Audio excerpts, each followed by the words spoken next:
y los tallitos que acciona una válvula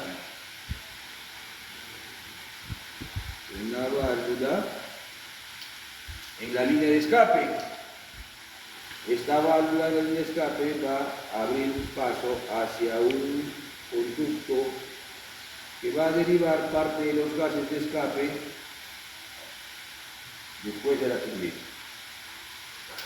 Para que esta válvula actúe, tiene un resorte seteado. ¿Ah? Tiene su resorte seteado. ¿De acuerdo? Muy bien, esta es la estructura del sistema de admisión y escape. Vamos a indicar ahora, vamos a dividir esta pizarra en dos, ¿sí? Y vamos a indicar las pruebas que hacemos en el sistema de admisión de aire y las pruebas que vamos a hacer en el sistema de escape. ¿Listo? ¿Qué es lo primerito que yo voy a hacer cuando evalúo el sistema de admisión de aire? Cuando hablamos, jóvenes, de evaluación, de inspección de componentes de un sistema, siempre tenemos que ir de lo simple a lo complejo. Siempre. ¿Qué es lo más simple de inspeccionar en estos dos sistemas? Desmontar es lo más sencillo, un procedimiento. ¿Qué es más simple que eso todavía? Ese es el segundo paso. ¿Qué es lo más simple? Hemos visto eso en teoría, chato, ¿sabes? ¿Cómo yo sé si el filtro está tapado o no?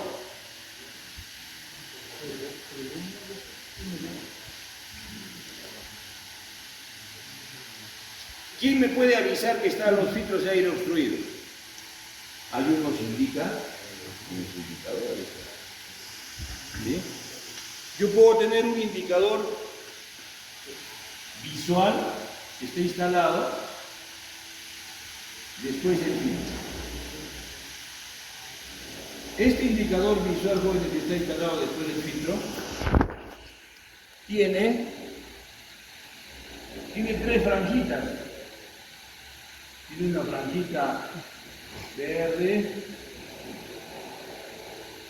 una franjita amarilla, no tengo amarillo, voy a sacarlo en blanco, ¿ya?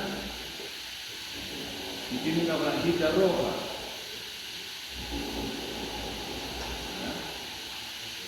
¿Ya? Y dentro lleva un diafragma, un diafragmita.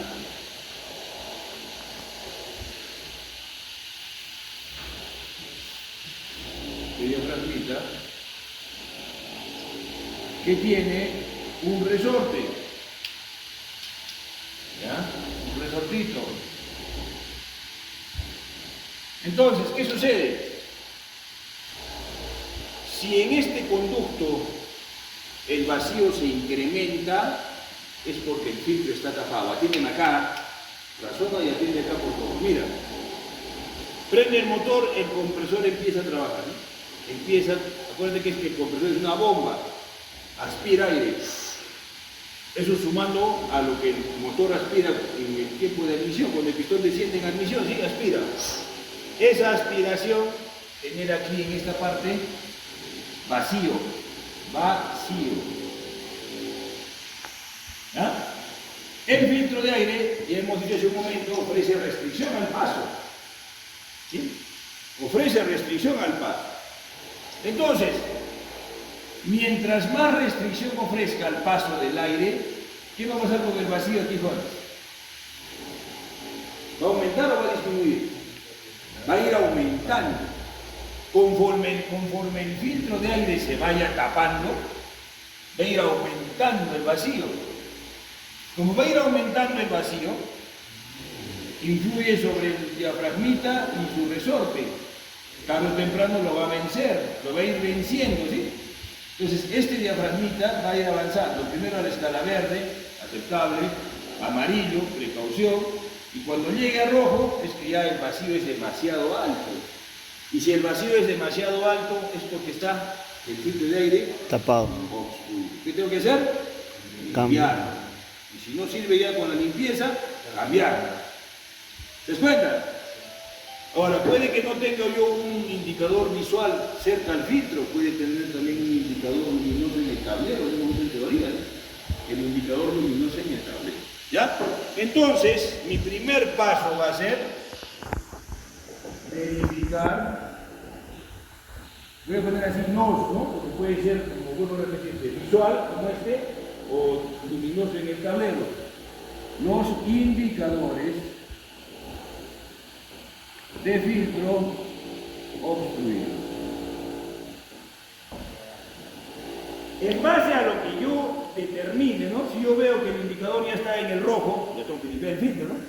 Pero si está en verde, también, ¿no? Entonces debe sacar el filtro. Es más, jóvenes, algunos fabricantes no recomiendan limpieza de filtro. Y no es porque no se pueda hacer, sino que muchos mecánicos, por desconocimiento, en el proceso de limpieza del filtro lo malogran. Entonces, ¿qué hace el fabricante de máquina, no, de motor? Dice, no, me pones en riesgo el motor. Bajo la creencia de que estás limpiando el filtro y es bueno, me destruyes el filtro, me afectas a mi motor. Porque va a entrar el polvo y ese motor se va a desgastar, su vida útil va a disminuir. Entonces mejor no me toques el filtro. Si no lo vas a limpiar bien, mejor no lo toques. ¿Entiendes? Es así la reacción de algunas marcas, de fabricantes. ¿Ya? Entonces, ¿qué ha pasado? Que para que no puedas acceder fácilmente al filtro y lo estés sacando cada que se te antoja, pues le ponen unos pernos especiales, unos pernos tipo Thor interior, que te exige tener una llavecita especial, ¿no? Que generalmente la tienen solamente el concesionario, el dealer, o ya algunos mecánicos que ya pues trabajan permanentemente con los equipos. O sea, no cualquiera tiene, o sea, ya no va a ser fácil para el conductor, para el operador, sacar el filtro para limpiarlo. No, o sea, ese trabajo no lo va a poder hacer cualquiera. O un especialista, o un entendido en el tema, o si en todo caso no se hace.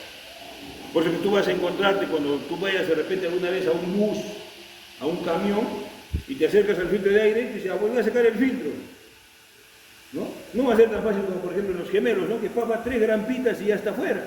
¿No? Súper fácil, ¿no? Porque es la forma de decirte, oye, ¿sabes qué? Limpia el filtro, ¿no? Pero como no lo hacen bien, ahora recontra tranca, vas te encuentras con pernos especiales. Ni con alicate los puedes agarrar, ni siquiera con alicate, porque son de cabeza redonda, cabeza ovalada. Tienes que contar con la herramienta correspondiente. Entonces, de esa manera, el fabricante impide que tú manipules el filtro. Entonces te dice, yo he fabricado este filtro y sin problemas va a durar 15.000 kilómetros, 20.000 kilómetros, o el equivalente en horas. No lo toques. Llega ese kilometraje, lo sacas, lo botas, pones uno nuevo, se acabó el asunto. Pero eso no es para todos. Hay algunos que sí te indican hacer la limpieza de los filtros. ¿Ya? Muy bien. Entonces, como consecuencia del resultado de esta verificación, si el indicador indica filtro obstruido, ¿qué voy a proceder a hacer? Cambio de filtro. Limpiar. Se procederá a su limpieza. ¿De acuerdo? Sí, yo lo puedo limpiar. Tengo que saber cómo hacerlo. Yo no puedo limpiar de cualquier forma. Tengo que saber cómo limpiar. ¿Ya? Entonces, ¿cuál es el procedimiento?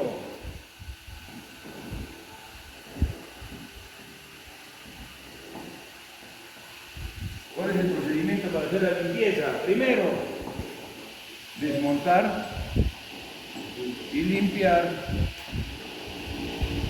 con pequeños golpes.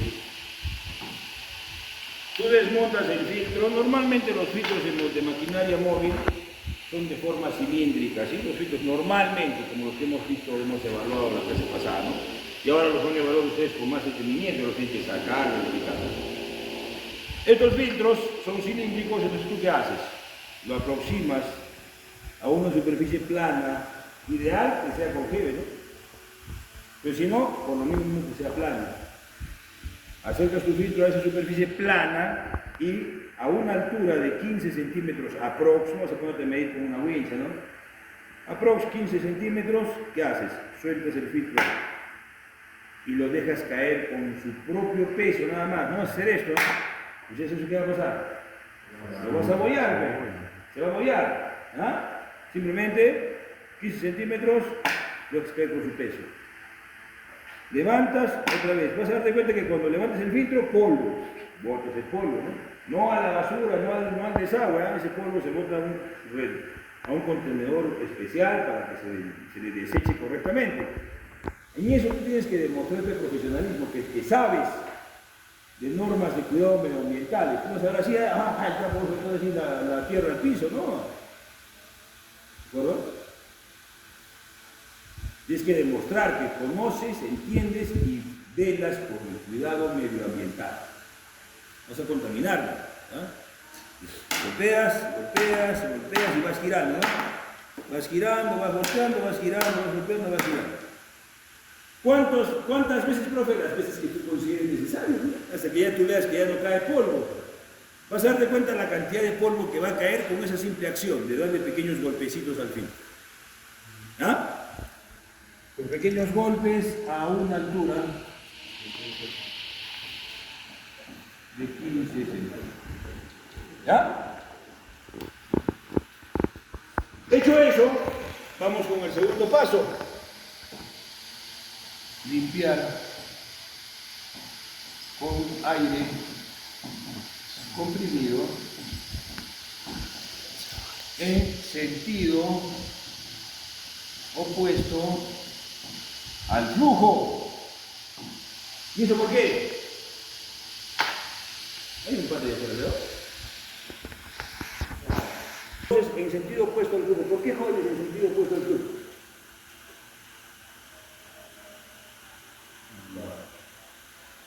Hablando de filtro de papel. Cuando limpiamos el filtro de papel tenemos que tener cuidado de hacer la limpieza en sentido opuesto al flujo. El proceso para limpiar un filtro de aceite o un filtro húmedo es diferente, obviamente. El de papel tiene microporos, como hemos visto en la teoría, acuérdate. Esos microporos tienen un determinado diámetro, ¿sí? Un determinado diámetro. Pues imagínate tú cuando viene el aire con el polvo, ¿no? Las partículas de polvo, viene de repente uno, ¡plum! Llega, si la partícula de polvo es más pequeña que el microporo del papel, se pasa. El filtro no fue eficiente, ¿no? La partícula de polvo se pasa, que era más pequeñita que el microporo. Pero vamos al otro extremo, partícula grande, viene, es más grande que el microporo, ¿qué va a suceder? Se queda ahí incrustada. Claro, ese microporo queda inhabilitado, porque ya se quedó ahí una partícula. Pero entonces tengo 1, 2, 3 microporos, tengo cientos de miles de microporos en mi papel. ¿Te das cuenta? Obviamente que con el tiempo todos los microporos se van a tapar, ¿no? Es lo que pasa con el filtro, ¿no? A la larga se va a tapar, se obstruye. Pero al inicio van a irse tapando de a poco los microporos. Ejemplo, mira. Tienes el filtro acá. De los microporos, no es así en orden, no es así, ¿no? No es en orden así. Pero para que entiendas, ¿no? ¿Ah? Y en alguno de ellos se han quedado incrustadas las partículas de polvo, ¿eh? Se incrustaron las partículas de polvo, en algunos de ellos. Bien. Ya está, ¿no? Las partículas de polvo, ¡pim!, se incrustaron ahí. Por supuesto que en otros casos, las partículas de polvo no han chocado con los microporos, pero sí con el papel, pues. Se han quedado por acá, se han quedado por acá. ¿Se entiende? Justamente por esta razón, jóvenes, es que muchas personas, gente que no entiende, piensa que al limpiar el filtro en el procedimiento que estamos indicando no es correcto o no es eficaz. Así que, ¿qué pasa?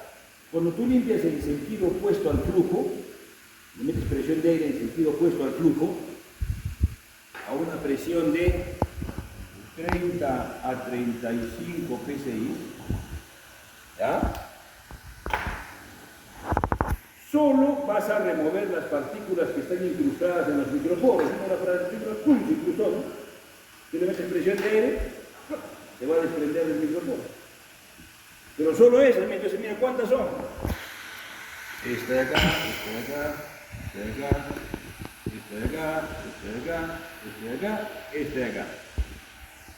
Se desprenden, que son menos, ¿no? Son mínimas. Entonces, ¿qué pasa cuando la persona que no entiende este procedimiento se pone a limpiar en sentido opuesto al flujo? Sí, ve que sale polvito, pero no mucho, ¿no? Entonces dice, sí que ese profe que un cuento, me engañaron. Así no limpia, no se limpia nada. Yo lo sigo viendo el filtro igualito, así opaco, oscuro, ¿no? Color tierra. Es que solamente se sacan las partículas que están en los microporos. Entonces, haz ese proceso de limpieza las veces que tú consideres necesario, el tiempo que consideres necesario. Metes presión de aire, 30 a 35 psi nada más, y vas a sacar. Luego, ahí sí recién, siguiente paso, limpiar con aire comprimido en el mismo sentido de flujo, ¿no? 30 a 35 psi. Bueno, cuando tú ahora empiezas a limpiar en el mismo sentido de flujo, este es el aire en el mismo sentido de flujo, vas a sacar todas estas, que son más. Todas estas las vas a sacar. Uno, si se hace una nube de polvo, ¿no? Y tú dices, chucha, estoy limpiando. Está bien, claro, porque sacas más, pero. Dos, como estás removiéndolas de acá, empieza a aparecer el colorcito de fondo, ¿no? Estaba rojo, ahora aparece blanquito. Igual es en el filtro. Pones a limpiar, sale el polvo y ya otra vez encuentras ahí, sí había sido el filtro de color amarillito el papel, o de color blanco el papel. Te emociona, te alegra. Pero ¿qué pasa si no haces la limpieza antes, no limpias los microporos? Cuando tú le metes la presión en el mismo sentido, la partícula de polvo que estaba incrustada ahí, tú le vas a meter aire en el mismo sentido, ¿y qué va a hacer esa partícula? Va a abrir el... ¿Y cómo va a quedar el microporo? más abierto. Más grande.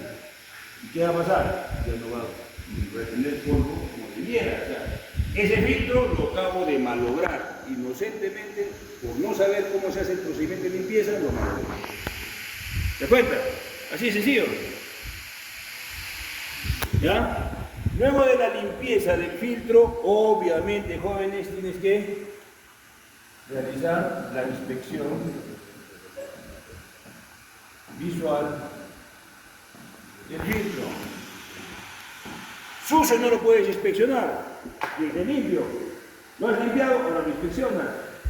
¿Cómo va a ser esa inspección? Visual. ¿Ya? Inspección visual del filtro. ¿Con qué te vas a ayudar? Usar una bombilla. Luz. Tienes el filtro normalmente de forma cilíndrica, comúnmente de forma cilíndrica. Tú vas a meter tu bombilla por el medio. La bombilla no es para que te ayude a ver las roturas después, no. Sino que tú la metes por el centro para que si por algún punto el papel está rojo, va a reflejarse una luz. ¿Sí? Y tú te das cuenta, pero. Tú con tu filtro ahí puedes tu lámpara, tu bombilla por el medio, y si de repente se refleja un haz de luz, ¿te fijas? Ahí está roto el papel. ¿Cuál es el detalle de que esté roto el papel, jóvenes? No interesa cuánto esté roto.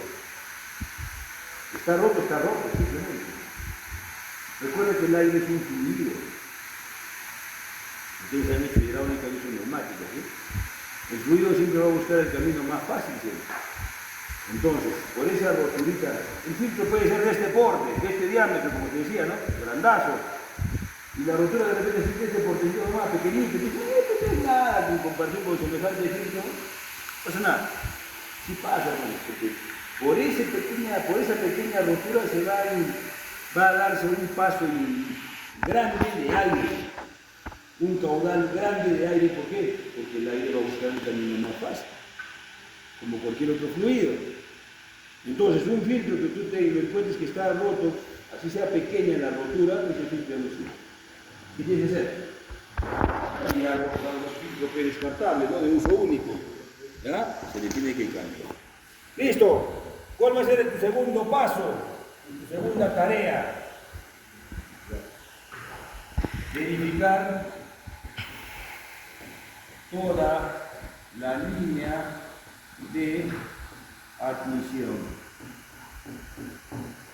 Esto es normalmente una verificación o inspección, jóvenes, visual, ¿ya? Porque mira, tú tienes que garantizar, escucha acá, tú tienes que garantizar que el aire que está llegando al múltiple de admisión, que esté entrando a los cilindros, que ese aire sea el que ha pasado por el filtro. ¿Qué pasa si por acá hay una rotura? Por acá está suelta una abrazadera, por acá está rota una manguera. Por ahí va a entrarse el aire, ¿sí o no? Ese aire va a estar sin filtrar. ¿De acuerdo? Entonces, yo tengo que asegurarme, es mi chamba como mecánico, que toda esta línea esté hermética. Y vuelvo a repetir, jóvenes, ¿no? Vuelvo a repetirles, el aire que está llegando al cilindro sea solo, única y exclusivamente el que ha pasado por el filtro. ¿Entiendes, no? Eso lo tenemos que verificar nosotros y garantizar nosotros. ¿Ya está? Por eso viene la verificación de toda la línea de admisión de aire. Tercero, profesor, ya limpié correctamente el filtro, ya verifiqué que toda la línea esté hermética, que el aire solo pase por el filtro. Ahora me nace una duda, profe. No sé si el filtro está bien o aún sigue generándome restricción a la admisión. Entonces tengo que recurrir a nuestra primera pruebita con instrumentos. ¿Ya? Es la prueba de restricción en la admisión. ¿Con qué instrumento voy a hacer esta prueba de restricción en la admisión? Con el manómetro diferencial de agua. ¿Ya? Aquí no está reunido.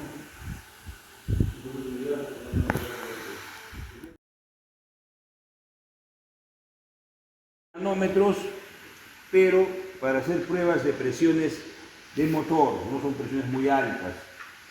No, yo no puedo usar esta maleta para medir presiones hidráulicas. Tenemos otra maleta para presiones hidráulicas, ¿sí? Tenemos aquí 4 manómetros convencionales, comunes. Y estos otros 2, que son manómetros que trabajan, también son manómetros, claro, pero que trabajan bajo otro principio. Igual miden presión, pero bajo otro principio que el que se utiliza en esto. Este es el manómetro diferencial de agua. Este es el manómetro diferencial de mercurio.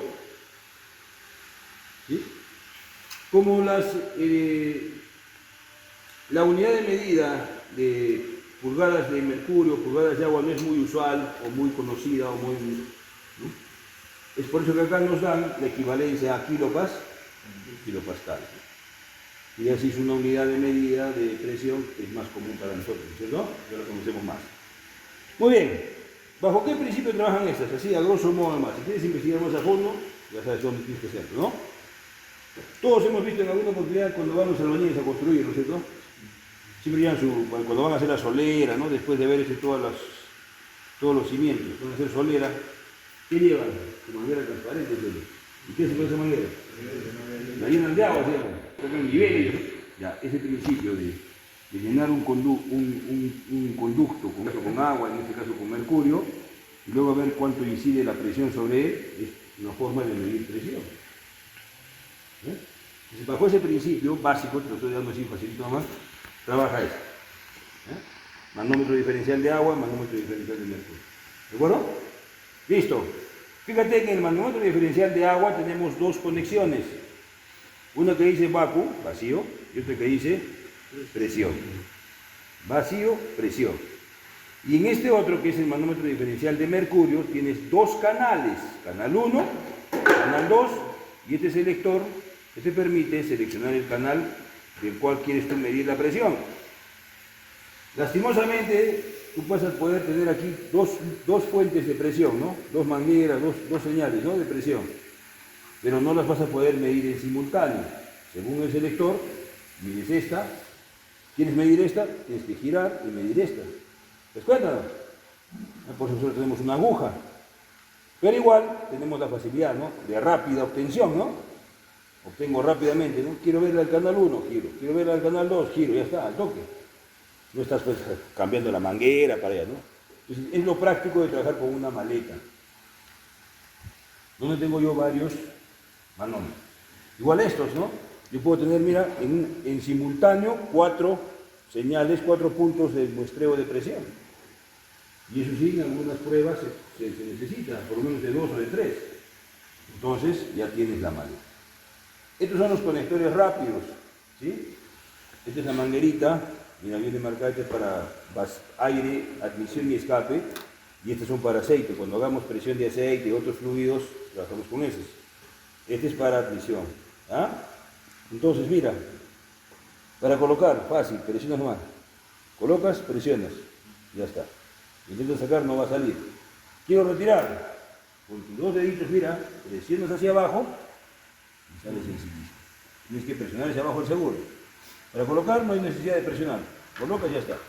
Verificas que esté bien colocado. Y para retirar, más bien ahí sí. Con tus dos deditos presionas, retira. ¿Listo? La maleta, ¿sí? Yo necesito otro terminal para el motor, ¿cierto? Necesito otro conector rápido para el motor. Acá tengo este conector, por ejemplo, ¿no? En el múltiple de admisión, lo colocas, ahí tenemos ya acondicionado. Colocas ahí, manguera, listo. Para retirar, no te olvides, los dos deditos y retiras. Esto va al motor. Tenemos varios tipos, ¿no?, de varios diámetros dependiendo de la necesidad. ¿Ya? Muy bien. Por ejemplo, acá, mira, voy a succionar. Ya. Mira. Vacío. Presión. Estoy comprobando si funciona o no funciona, ¿no?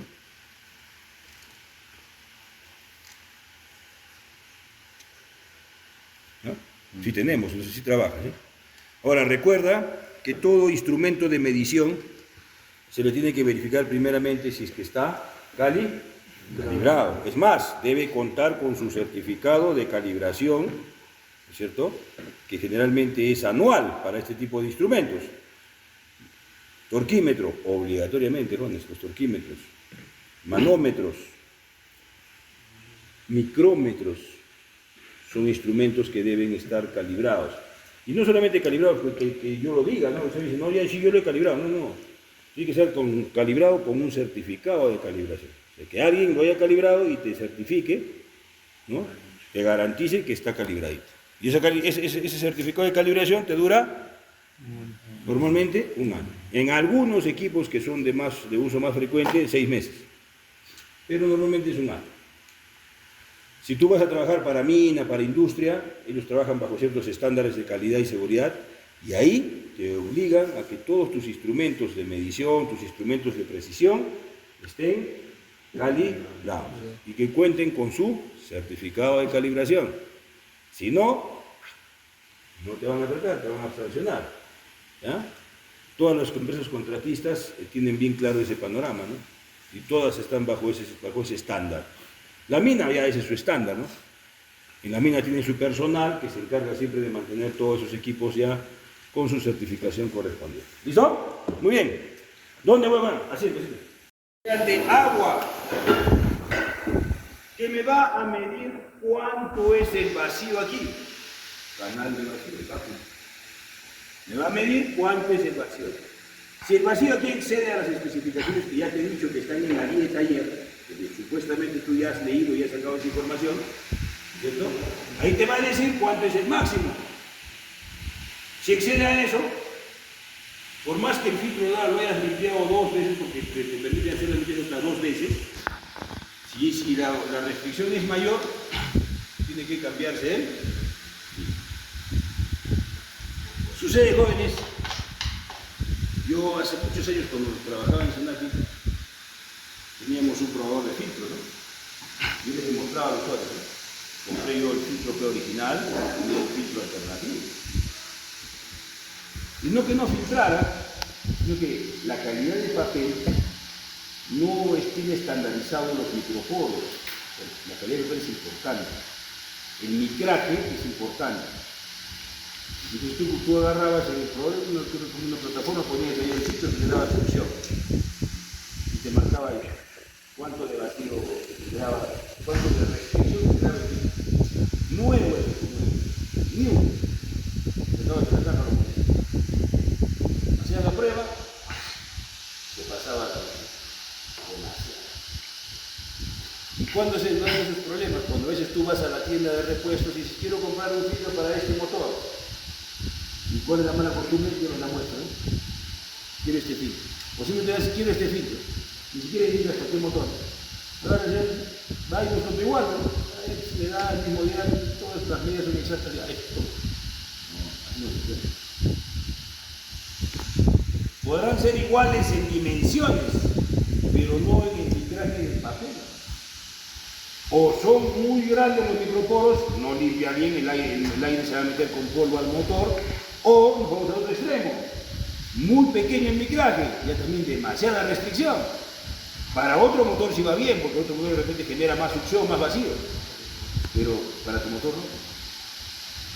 Entonces, ¿qué pasa? Tu motor pierde potencia, ¿por qué? Porque no tiene realimentación de aire, ¿sí? Se está ahogando, no hay aire. ¿De acuerdo? ¿Eso qué significa, señores? Que tú siempre tienes que usar, ¿qué cosa? El filtro de aire que el fabricante especifica. No vas a usar otro simplemente porque tiene la misma medida. Eso para todo lo que son filtros, jóvenes. Para todo lo que son filtros. Aceite, aire, combustible, aceite hidráulico. Todos los filtros. No porque yo los vea, así igual, pues son iguales, ¿no? En dimensiones son iguales, pero ¿sí igual? No son, ¿no? Entonces, ahí tienes que fijarte en eso, ¿sí? Muy bien, entonces hacemos esta primera pruebita con nuestro manómetro diferencial de agua. ¿Y luego qué voy a hacer? Continuaría la inspección del turbo, ¿sí? Pero vamos a centralizar todo en esta. Desde la evaluación del turbo en esta. Y nos pasamos. ¿Quién sigue? La inspección del post-enfriador.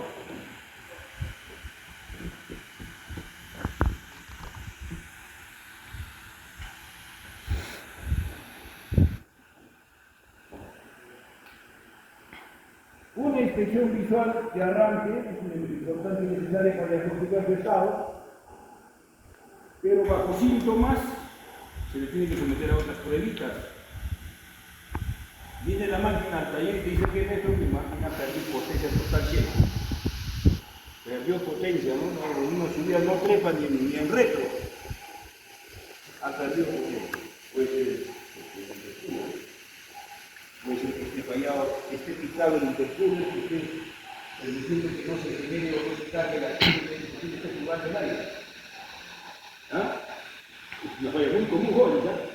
Se chocan las mangueras, se rompen las abrazaderas del enfriador, en guau, esas fallas son inmediatas. Está de lo lindo que es una máquina, te dice con tu música, tu chicharrón, ¿sí? Tu chicharrón, Chacalón Junior, y de repente más ¡pum! Se te queda el motor. Y una subida nada, se quedó así en primera, ¿no? Cuando tú vas a ver, se soltó la manguera del intercooler, se rompió la manguera del intercooler, se rompió la abrazadera, o ya siempre te recuerdo, está salado, te saltó una piedra y como son de aluminio, entonces de repente todos son de aluminio los intercoolers. Saltó una piedra del camino y le reventó un hueco a la intercooler, sucede también. Y le hace un hueco a todo, se lo perforan. Lo que te expuesto Entonces, señores, lo primero, inspección visual. Y luego, si es que amerita en base a síntomas, ¿tú qué vas a hacer? Vas a presurizarlo.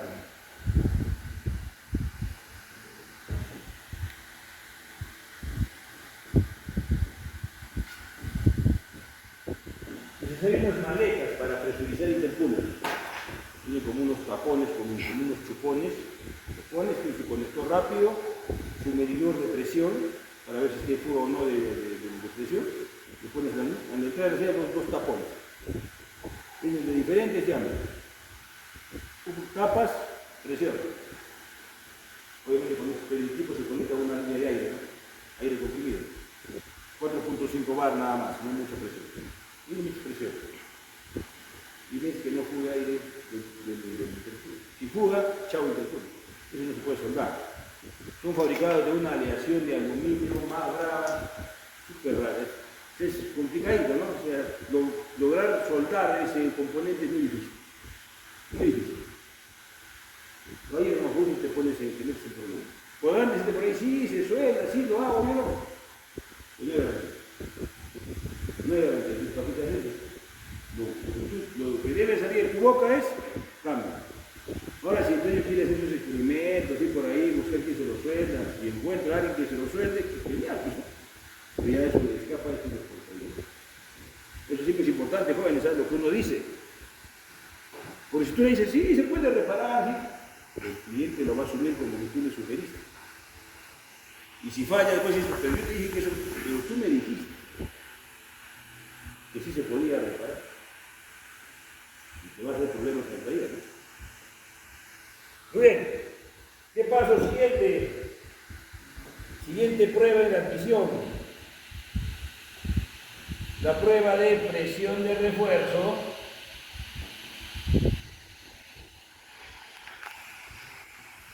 O también lo que llamamos la presión de turbo, ¿no? ¿Qué instrumento voy a usar para hacer esta prueba? Ya te dije. ¿Qué instrumento? Manómetro diferencial de mercurio. Jóvenes, mira. ¿Por qué dos canales en el manómetro diferencial de mercurio? ¿Qué tal si tengo problemas con este angelo? Las presiones van a ser diferentes aquí. Entonces, ¿tú dónde vas a colocar tus manómetros? Uno aquí y otro aquí.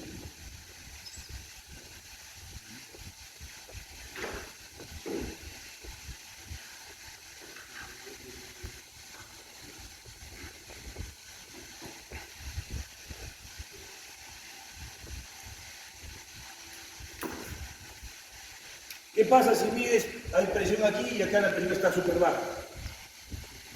Está jugando. Está jugando. Las presiones aquí en ambos deben ser muy parecidas. No pueden ser iguales porque siempre, como esto no enfría, el aire se condensa, puede alterar un poquito la presión. Tiene que ser muy parecida. Si hay mucha diferencia, está jugando. Hay problemas en el proceso. ¿Listo? Por eso tienes para medir. ¿De acuerdo? ¿Qué más?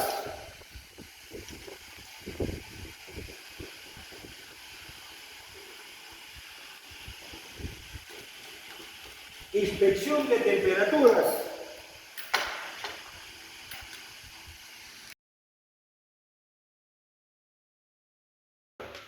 Pero esta pistola tiene dos. Para dar un valor, a qué distancia tomas la temperatura y el material en el que tomas la temperatura. En el caso de que sea un tema puntual, por ejemplo, yo quiero saber cuánto es la temperatura aquí. No, pues tienes el valor y ya está. Pero ¿qué pasa si tú quieres comparar? Que es lo que vamos a hacer en varios puntos. Ahí, tres requisitos. Primer requisito, señores, mismo material. Yo quiero comparar la temperatura del aire al entrar al compresor y al salir del compresor. Se supone que se va a calentar, ¿cierto? Y quiero saber cuánto se calienta. Voy a comparar. Yo no puedo agarrar y medir acá en el caucho y luego medir acá en el aluminio. No lo voy a poder comparar porque estoy tomando la temperatura de dos materiales diferentes. ¿Te das cuenta? Entonces, Aluminio, aluminio. Caucho, caucho. Primer punto, primera condición. Segunda, misma distancia, ¿no? Si yo mido aquí a 10 centímetros de distancia, acá también tiene que ser a 10, pero no voy a ser acá a 10 y acá voy a medir a 100, ¿no? ¿Entiendes? No voy a poder comparar esas lecturas. Yo quiero comparar las lecturas. ¿Te das cuenta? Y tercero, el tema ángulo. No muy incidente, pero igual hay que tener cuidado, ¿no? Por ejemplo, ¿no? Por ejemplo, acá cuando midan el grupo que nos toca acá, temperaturas a la salida de cada una de las líneas de admisión, de escape, perdón. Mide acá, maravilloso, acá genial, pero como es flojito, no se mueve y empieza a hacer esto, ¿no? ¿Está bien eso? No respetó la distancia, no respetó el ángulo.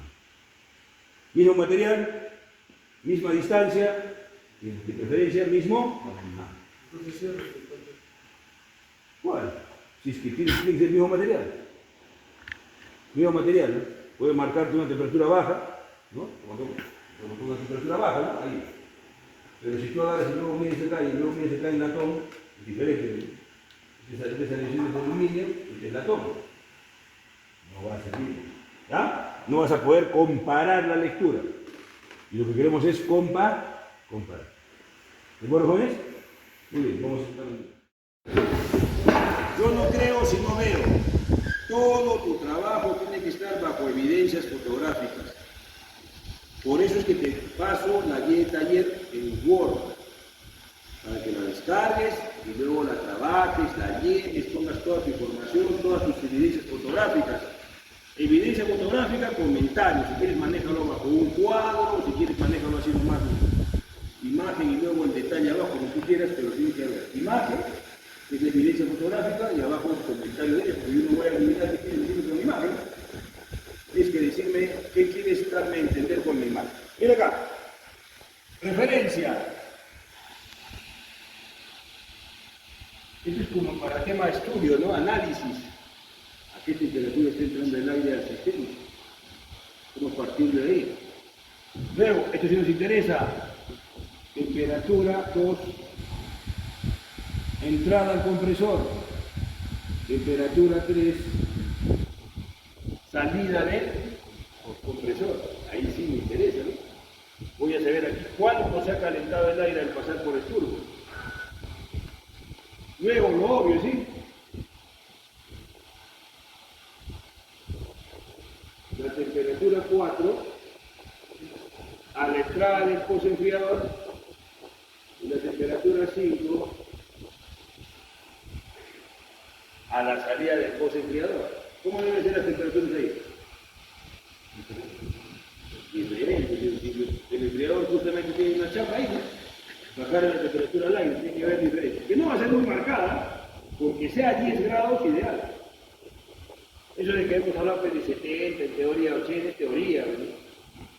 Pero ya sabemos ya, ¿no? Por cada 10 grados de temperatura que le bajamos, ya los 3%. Por cada 10 grados. Con el vehículo a velocidad, ¿no? En un lugar donde el ambiente es templado, podemos alcanzar los valores que se indican en teoría. O sea, esos valores que hemos hablado en teoría de bajarle 70 grados o bajarle hasta 90 grados de temperatura al aire es en condiciones ideales. No va a ser siempre. ¿Ya? Por si acaso. Y por supuesto, para cotejar con esto, acá repite esto, ¿no? La temperatura 6, ¿no? A la entrada del último de admisión.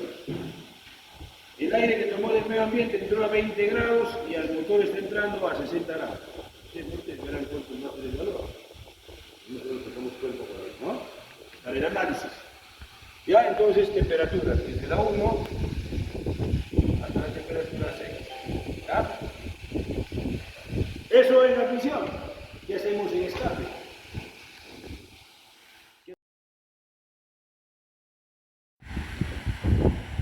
Lo primero, jóvenes, lo primero va a ser esto. Verificar toda la línea de escape. ¿Por qué, profe? Yo me tengo que cerciorar y garantizar que los gases quemados que salen de los cilindros sean evacuados solo, única y exclusivamente por el tubo de escape. Porque si los gases quemados que están saliendo de los cilindros se salen por cualquier lado, es un problema. Bueno, dos en realidad. Uno, ruido. Y dos, ¿qué? No, igual si salen por acá, igual va a contaminar, ¿no? Claro que se en el catalizador, hay que hacerlo. El tema, jóvenes, está en que normalmente, no digo que eso pase siempre, ¿no? Pero normalmente los tubos de escape discurren por debajo de la cabina o cerca a la cabina donde esté el operador y pasajeros. ¿Y qué puede pasar? Si es que hay fuga de gases por un lugar que no corresponde, esos gases se pueden meter a la cabina. Y ahí queda. Si se meten a la cabina, ¿qué va a pasar con el operador? Uno de los efectos de inhalar monóxido o dióxido es el ozono. No se va a morir, ¿no? Porque no está herméticamente la cabina cerrada, ¿no? Porque ahí sí se moriría. Pero sí va a empezar a sentir los síntomas, ¿no? La pesadez en los ojos, un poquito de ardor en la garganta, cosas. Y de repente empieza ahí a hacer el saludo chino, ¿no? Se pega su cabeceada y ¡pum! Se estrella. Por eso, jóvenes, es que cuando hay accidentes, inmediatamente se procede a hacerle al conductor, al operador, un examen completo de toxicológico, un examen toxicológico completo, para ver si ha estado bajo efectos del alcohol, si ha estado bajo efectos de las drogas, o ha estado bajo efectos de no ha inhalado cualquier otro tipo de gas. ¿Y qué pasaría? Imagínense ustedes, ¿qué pasaría si en Minas se choca un camión minero se choca? Cuando hacen el examen al operador, sale que hay inhalado demasiado monóxido. No vas a decir que te falta sacar electricidad, ¿no? Es lógico, ¿no? Mecánico. Hacen la investigación al toque y descubren que el tubo de escape estaba roto. Continúan con la investigación y descubren que ese vehículo, esa máquina, pasó por mantenimiento una semana antes, o unos 2 días antes, 3 días antes. ¿Quién creen que va a pagar parte de todo este problema? Ahí sí, jóvenes, en industria, en minería, ahí sí te hacen el seguimiento hasta encontrar al responsable directo. O sea, ahí no se queda nada más de mano. Ah, qué mala suerte, ¿no? Así se destino. Ah, no hay que acá destinar, y entonces van a investigar quién es. Y ahí de frente, te la pican enterita. Porque va a salir, jóvenes, quién fue el responsable. Y es que es nuestra obligación, es nuestra obligación cuando hagamos inspección, evaluación de sistemas, que todo esté ok. Que todo esté ok. Yo no debo omitir nada. Yo no debo pasar por alto nada. Yo no debo suponer, no decir, ay, debe estar bien. No, jamás eso. Tú tienes que verificar, porque eso trae responsabilidad. Muy bien, entonces la verificación del escape es importante. Normalmente la hacemos visualmente. Inspección visual. ¿Qué viene después? ¿Qué verifico después? Turbocompresor. Pero antes del turbo vamos a irnos de frente a hacer la pruebita, ¿ya?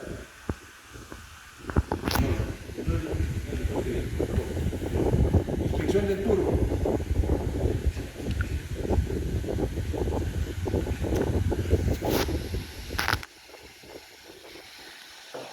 ¿Qué vas a hacer tú? Vas a soltar la abrazadera o la unión que te permita ver la turbina.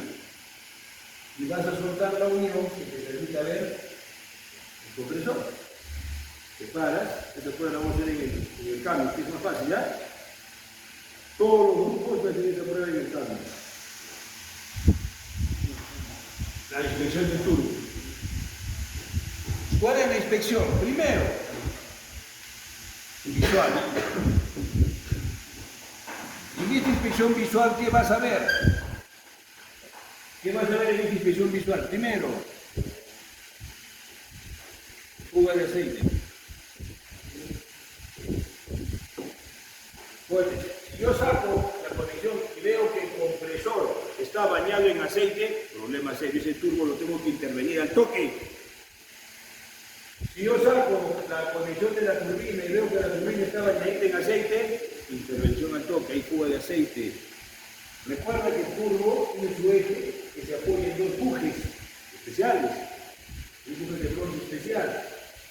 Y para que no se dañe, son lubricados con aceite. El turbo compresor recibe presión de aceite.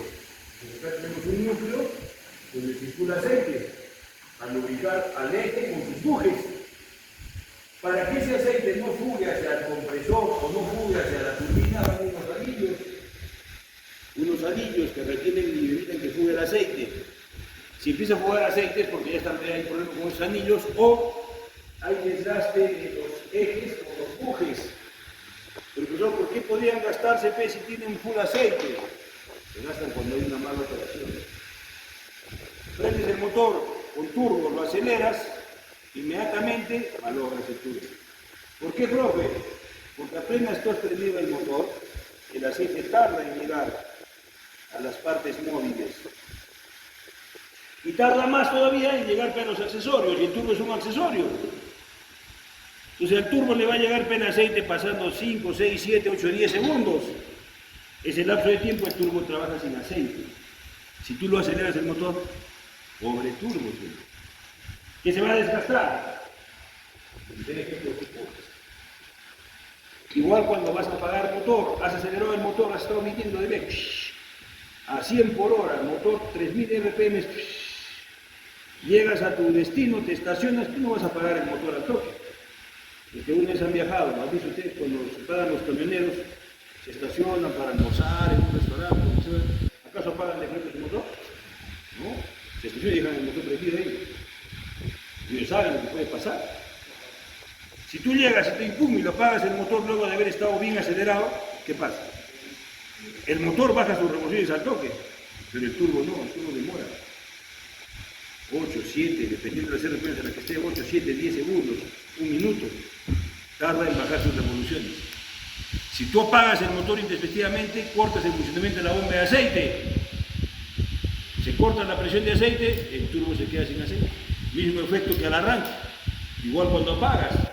Por eso, si tú has estado acelerando tu motor, tienes que dejarlo en ralentí mínimo 3 minutos. ¿Por qué mínimo en 3 minutos? Porque en 3 minutos recién el turbo baja sus revoluciones y ya está a la par con el mínimo del motor. Y luego tú con toda confianza apagas tu motor. Ya no dañas el turbo. Si no haces eso, el turbo se va a dañar rápido. ¿Ah? Te va a malograr rápido, te va a pedir reparación a todo. Entonces, que no haya aceite. Otro daño mecánico. Tienes que ver que los álabes del compresor, que los álabes de la turbina no estén picados, no estén dañados.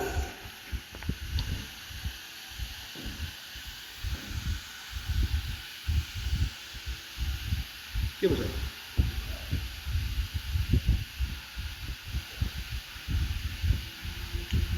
Tienes que ver que los álabes no estén picados, no estén dañados, ¿de acuerdo? Eso tienes que ver. Y luego de la inspección visual, si es que hay daño mecánico en las caracolas o en los álabes del compresor de la turbina, ese turbo tiene que ser intervenido inmediatamente, joven, no hay otra opción. Y el otro es juegos. Verificar el juego axial y radial.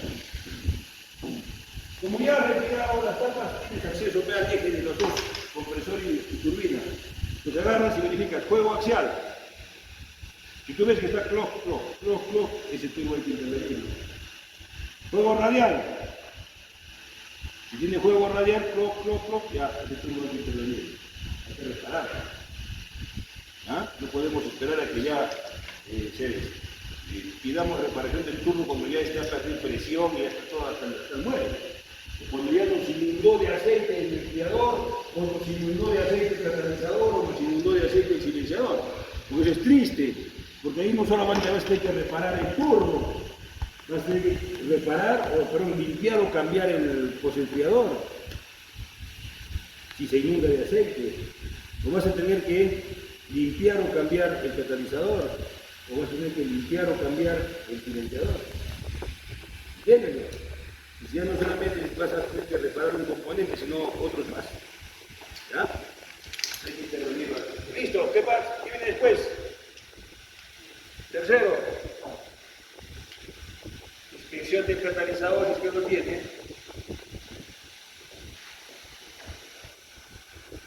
Absolutamente visual. ¿Ya? Y si es que ya hay sospecha de que está contaminando la máquina, no me queda más que qué cosa. Prueba de humos. Gases de escape, con eso, con el analizador de gases, con el escape de diésel, con aerospacible, que también podemos usarlo, que logramos emitir escape, ¿verdad? Ahora sistema de aprobación de gases. ¿Qué más? Igualmente, inspección del silenciador. ¿Listo? Igual, aquí me dice netamente visual. Visual, ¿verdad? ¿Y qué más? ¿Qué más, angelitos? Aquí sí, hago una prueba con instrumento. ¿Qué prueba voy a hacer? La prueba de contrapresión en el escape. ¿Por qué se llama prueba de contrapresión, jóvenes? ¿Qué llegan a acordarse? Los gases de escape salen a la velocidad del... dijimos en teoría. ¿A qué velocidad salen los gases de escape? Fíjense, ¿a qué velocidad salen los gases de escape? ¿Ah? Sin miedo. A la velocidad del sonido. ¿Ah? Accionan la turbina, siguen su camino, pasan por el catalizador si es que lo tiene, luego por el silenciador si es que lo tiene, ¿cierto? Prueba de contrapresión en el escape. ¿Por qué se le dice contrapresión? Te decía que los gases de escape salen a la velocidad del sonido. Si es que llegan al catalizador y este está obstruido, ¿qué va a pasar? Los gases llegan, se embalsan y regresan, ¿cierto? Se llama contrapresión. Y llegan, chocan y se regresan. ¿Y dónde van a ir a incidir de nuevo? Otra vez a los cilindros. Específicamente, ¿contra quién van a chocar? ¿Por dónde se entran los gases de escape? ¿O por dónde salen, mejor dicho? Por la bola de escape. Van a irse a encontrar con la bola de escape. ¿Qué van a hacer? La van a quemar, la van a dañar. Y vamos a tener problemas de sopladura de válvulas. ¿Verdad? Entonces es importante que no haya esa restricción que se mantenga en el tiempo. Igualmente, jóvenes, pasaría con el silenciador. No, mi motor no tiene catalizador, está bien, pero tiene silenciador. Igual, si se tapa el silenciador, el efecto es el mismo. Los gases de escape vienen ahí, pum, chocan, regresan. ¿De acuerdo? Por eso se llama la prueba contrapresión en el escape. ¿Y por qué instrumento lo voy a hacer? A ver. Manómetro diferencial de agua. Ahora escúcheme acá, mira. Yo voy a poner mi manómetro diferencial de agua aquí.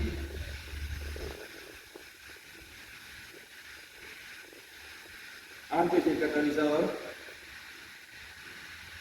Y obviamente aquí, antes del silenciador. ¿Sí?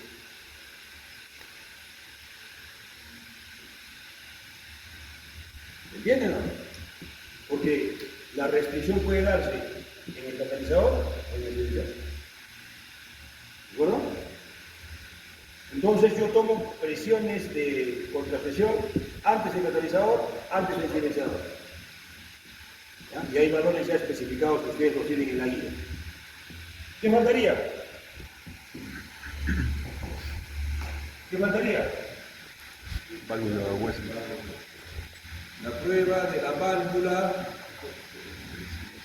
Wasterate. ¿Con qué instrumento voy a probar la válvula USB? Con una bomba de presión. Para que no me estén desgastando en buscar. Solamente tienen válvula Westlake, el 3126 Caterpillar y el Cummins QS, ¿no? Son los únicos dos que tienen válvula Westlake. El Detroit no tiene, ni los dos gemelos tampoco tienen, por si acaso, ¿verdad? Entonces, ¿en qué consiste esta pruebita? Simple, tú vas a desconectar esta manguerita, la vas a desconectar, y vas a conectar a esta manguerita, una bombita de presión. Con su gatillo ahí. Es esta, ¿no? Es una bombita de presión.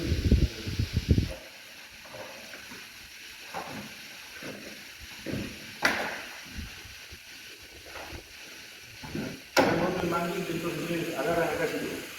Vas a ver que tú tienes acá unas, dice out, con unas flechitas, out es salida, presión. Tú giras, mira, giras, y acá tienes in, succión, vacío. Eso lo vamos a usar cuando hagamos pruebas de la capa de presión. Admisión, el escape, perdón. El sistema de refrigeración. Out, presión. Agarras ahí, pones tu manguerita, ¿no? Esta bombita vas a poner acá, ¿no? Ahí, tu manguerita, agarras y cargas presión. Cargas presión y tienes que fijarte el momento en el que la válvula empieza a abrirse. ¿Cómo te vas a dar cuenta de eso? Tiene su vástago. Vas a ver que su vástaguito empiece a mover. Cuando el vástaguito se empiece a mover, esa presión es la que tienes que registrar. Porque lo que te indica en la fabricante, te indica también en la información previa que te daba, te dice que verifiques el momento, o sea, la presión a la que empieza a abrirse la válvula USB. Recuerda que la USB no se abre ¡ploc! De golpe y ¡ploc! Se cierra de golpe, no. Se va abriendo progresivamente. Conforme aumenta o disminuye la presión de refuerzo. Aumenta la presión, la válvula se abre más. Disminuye la presión, la válvula se cierra. No se cierra por completo de repente, está en ese juego, ¿no? Que se cierra un poquito, que se abre un poquito, que se abre por completo, que se cierra por completo. Está en ese plan. ¿De qué depende eso? De las RPM, de la presión que se está generando. ¿Listo? Y por último, ¿qué voy a verificar? ¿Qué voy a verificar?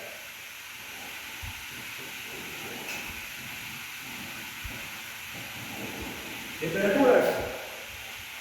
Ojo, importante acá, señores, ¿eh? Importante acá. Presta atención. Vas a verificar temperatura en cada uno de los cilindros. Temperatura en cada uno de los cilindros. Vamos a ponerle a todas temperatura 1. ¿Por qué, profe? ¿Por qué temperatura 1 en toditos? ¿Por qué no 1, 2, 3, 4, 5, no?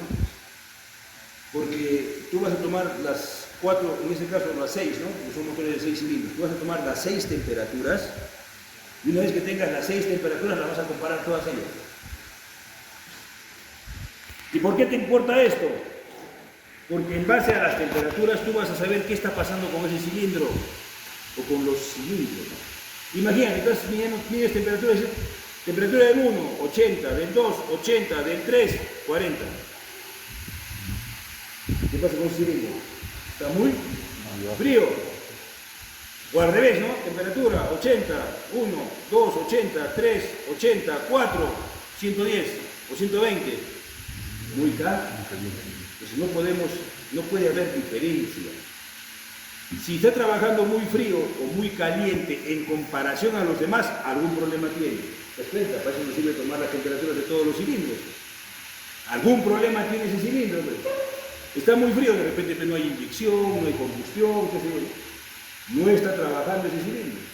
Está muy caliente, de repente mucha presión de inyección, de repente mucha carbonización, de repente no hay buena lubricación. Hay que atender ese cilindro, hay que hacerle otras pruebas, hay que verificar qué está pasando con ese cilindro. Entonces esta prueba es un buen informante para saber condiciones de trabajo de cada uno de los cilindros. ¿Te das cuenta? ¿Listo? ¿Y ahí te sigue? Por tema de análisis, podrías chequear temperatura antes y temperatura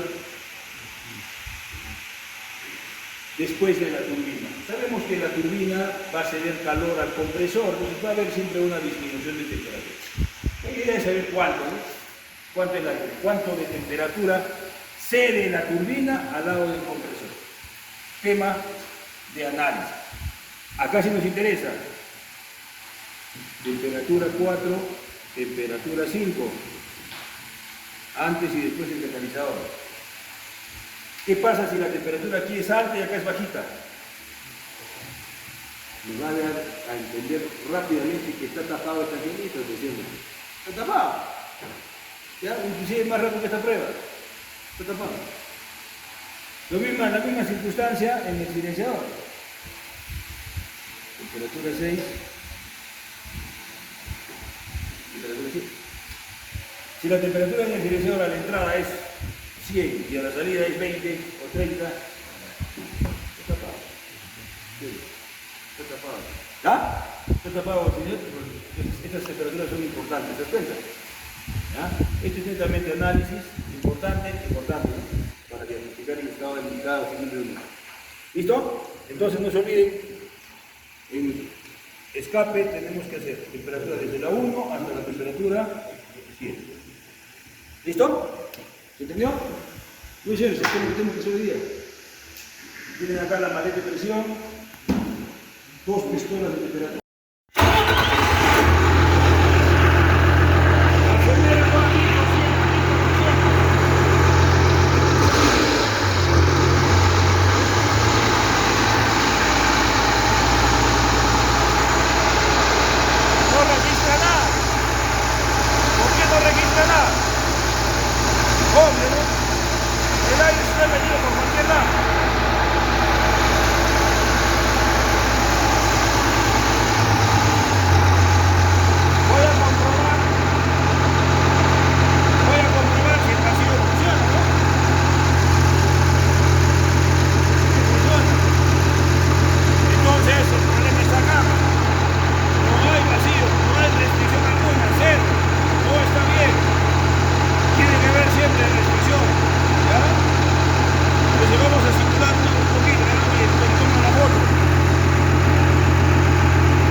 Porque escape. Aquí yo debe haber restricción, pero esta restricción hay que sacar este perno acá. ¿Quién tiene guante?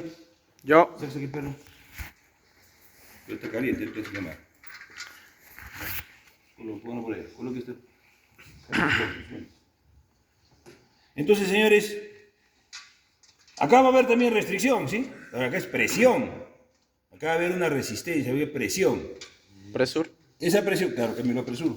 Cámbialo. Con 2 manos. Listo, póngalo otro lado. Listo. Ahora, ¿por qué va a haber por qué que yo voy a tener una restricción o una presión demasiado alta, Juan? Va a marcarme alta presión. ¿Por qué? Porque el silenciador es muy pequeño. Este silenciador jamás va a ser para este motor. Para este motor tiene que ser aproximadamente del mismo porte que el que tiene el Caterpillar o el que tiene el Cummins. O bien a los que tienen los dos gemelos, semejantes silenciadores, ¿no? Eso es una payasada, ¿no? Yo lo pusieron por tema de emergencia y tenemos que cambiarlo, porque eso restringe mucho los gases y puede quemarnos las válvulas, ¿no? Si quisiéramos funcionar mucho tiempo este motor se malograría definitivamente. ¿Ya? Entonces, señores, van a darse cuenta ustedes que prendiendo el motor, estando ya a temperatura de servicio, acelerándolo a 1400, van a ver que se nos va a disparar la presión. Pero obviamente va a ser porque es un silenciador muy pequeño, lo que les decía, ¿no es cierto? El silenciador tiene que ser el que el fabricante especifica, igual como el filtro, porque si no, tenemos mucha contrapresión o tenemos muy poca también. ¿Ya? Vamos a ver. Prendemos el motor y aceléralo a 1200 o 1400.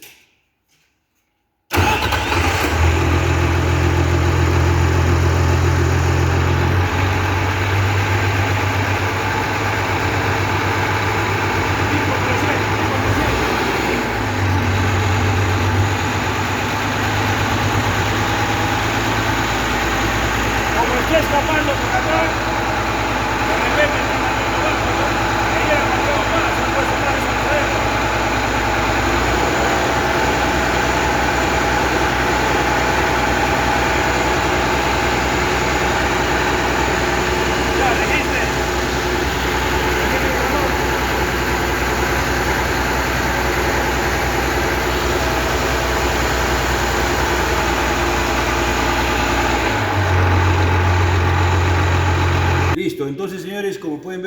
ustedes está registrando una presión, una contrapresión en el escape. Entonces, si ya tienen el valor, comparen con las especificaciones. Está bien, está mal, está dentro del parámetro, no está dentro del parámetro, y emiten su diagnóstico, ¿no? Indicando si es que el sistema de escape está ofreciendo mucha resistencia al paso de los gases. En admisiones sabemos cuál es el problema, ¿no? Falta de estanqueidad. No se revisó la hermeticidad de todo el sistema. Y eso es culpa de los que han evaluado, porque están jalados. ¿Ya? Ahora, ¿qué nos corresponde hacer ahora? ¿Qué voy a verificar? Sacamos el de acá. Que se quemar.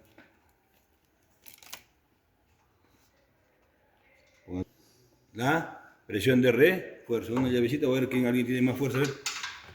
Alguien me gana. Estoy verificando esto porque ya hay... mantequilla.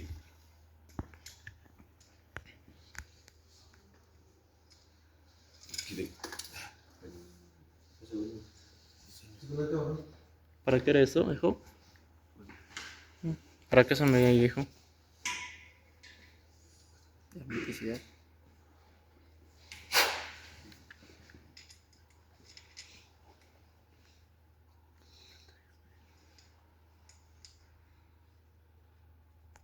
De mercurio. Y el conector del motor. ¿Listo? Prendemos.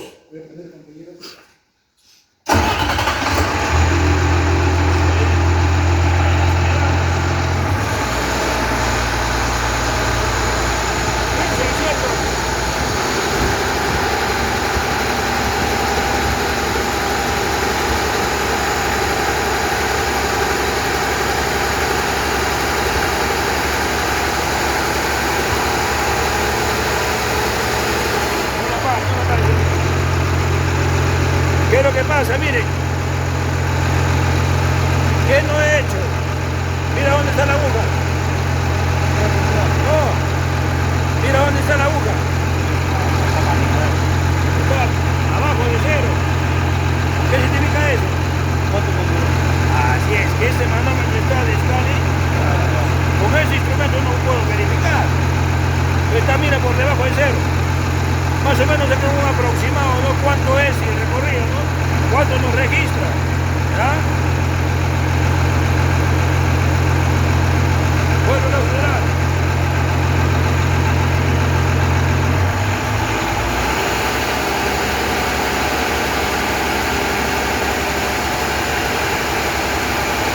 Sí registra presión, pero como estaba bajo cero, sube de poquito.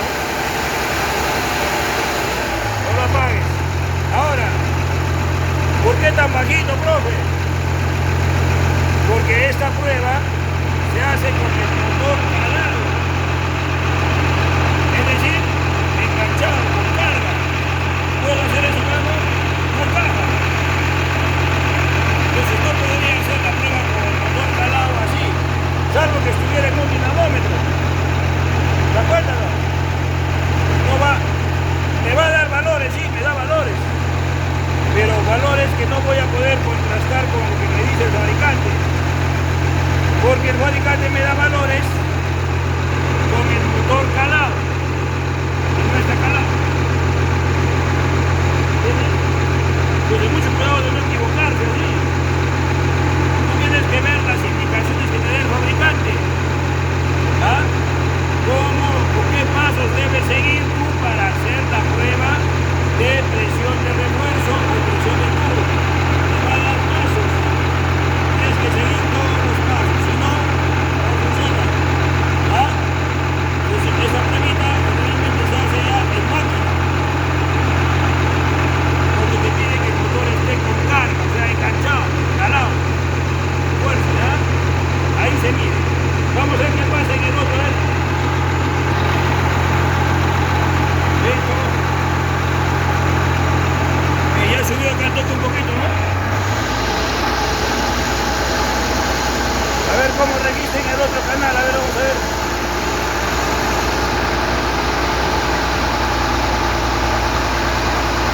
Un poco más.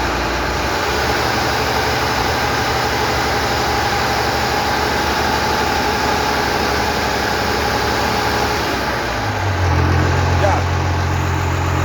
Que está marcándonos la presión igual. ¿Qué significa eso?